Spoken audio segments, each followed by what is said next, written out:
科技进步，即马无人机的运用是愈来愈快。若是空袭、测试，也是救灾，上重要的就是军事用途。这无人机也成做全球重要的产业之一。咱台湾是有优秀的人才甲技术，不过有关是需要来推动市场的发展，也阁有法规的制定。教育部嘛积极在培育国家无人机的国家队。今仔日下暗7点半，请存咱的网节目，带大家做伙来了解咱无人机的产业。你直接录，然后帮我拍给台北市。将中国品牌空袭无人机进入消费市场了后，因为简单操作，全球空袭的风潮怎啊兴起来？也若对罗西亚、乌克兰战争，也有全球去中化的趋势。台湾政府嘛开始加速发展无人机的产业。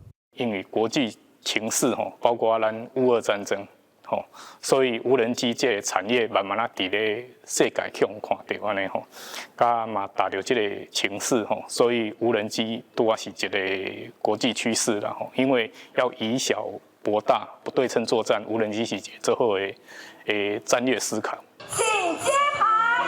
经济部甲家己县政府合作，伫家己铺子成立亚洲无人机 AI 创新应用研发中心。因为快试飞场佮方便使用，是啥袂少厂商进驻，集中产业的资料，要打造无人机国家队。坐电梯落去，就行出去，就会使直接飞起来。有问题上来直接搁修，袂去炸啥物物件，阮就会使食，就是起来摕，落去倒的，都会使测试，就是很方便啊。我们的研发的效率，拢就是会大幅提升。这间是阮的专业实验室实验室主要是讲阮家有迄个研究生，因伫遮写程式或者是开发无人机。无人机的产业要成功，人才嘛是重点。湖北科技大学是全台湾唯一一个有飞轮机工程系学校，加上教育部投入资源，做伙为无人机国家队培养好的人才。我相信无人机产业现在蓬勃发展，未来需要更多的研发的人才。所有机电整合的能力，那我当然以我飞机系的主任的角色，我希望政府可以继续支持这一块。